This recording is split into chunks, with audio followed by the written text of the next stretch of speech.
বৃক্ষরোপণ কর্মসূচি ও কৃষি কার্ড চালু সহ কয়েকটি বিষয়ে বৈঠকে রয়েছে প্রধানমন্ত্রী তারেক রহমান। এই মুহূর্তে সচিবালয়ে আছেন সহকর্মী মনিরুল ইসলাম মিন্টু। আমরা যুক্ত হচ্ছি তার সঙ্গে। মনিরুল ইসলাম মিন্টু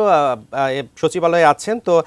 আমাদের প্রধানমন্ত্রী তারেক রহমানের বিভিন্ন কর্মসূচি রয়েছে, বৈঠক রয়েছে, এই ব্যাপারে বিস্তারিত আমাদের কি জানাবেন?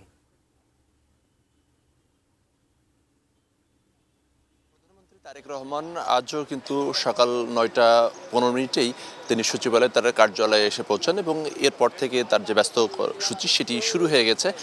সকালে প্রথমে আনসার ভিডিপির মহাপরিচালক তার সঙ্গে সাক্ষাৎ করেন এবং তিনি কিছুক্ষণ আগেই সচিবালয় থেকে বের হয়ে গেছেন এবং 10:30টার দিকে পরিবেশ এবং জলবায়ু বিষয়ক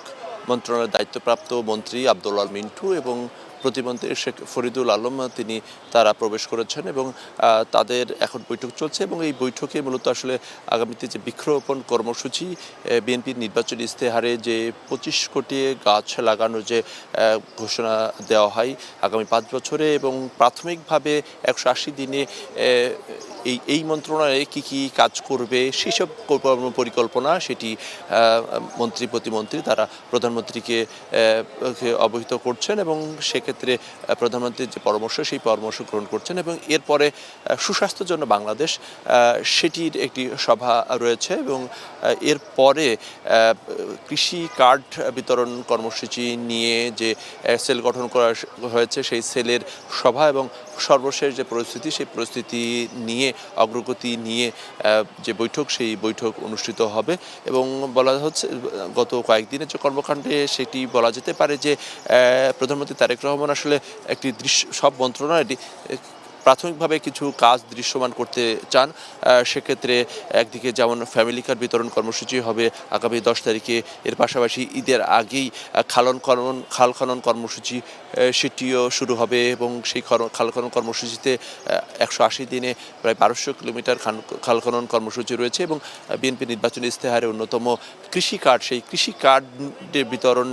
কবে কিভাবে হবে সেই বিষয়গুলো নিয়ে আজকে যে বৈঠক সেই বৈঠকে অনুষ্ঠিত হবে এবং এর পাশাপাশি আসলে মধ্যপ্রাচ্য পরিস্থিতি নিয়েও কিন্তু প্রধানমন্ত্রী পর্যবেক্ষণ করছেন, যেহেতু জ্বালানির বিষয়টি নিয়ে একটি বড় উদ্বেগের একটি বিষয় রয়েছে সারা বিশ্বের মতো বাংলাদেশেরও। সেই পরিস্থিতি যদিও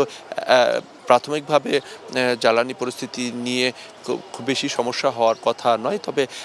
যদি এই যুদ্ধ দীর্ঘমেয়াদী হয় সেক্ষেত্রে বাংলাদেশে কী করণীয় সেটি কিন্তু সংশ্লিষ্ট মন্ত্রণালয়ের যে মন্ত্রী প্রতিমন্ত্রীর সঙ্গে কিন্তু গতকালকেও কিন্তু তিনি বৈঠক করেছেন। তো ধারাবাহিকভাবে সব মন্ত্রণালয়ের যে কর্মকাণ্ড কর্মসূচি নিয়ে তিনি ধারাবাহিকভাবে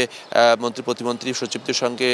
যে বৈঠক করছেন এবং প্রাথমিকভাবে 180 দিনে কী কাজ করছে সেই কাজের যে কর্মপরিকল্পনা সেটিও কিন্তু সংশ্লিষ্ট মন্ত্রণালয় প্রধানমন্ত্রীকে অবহিত করছেন।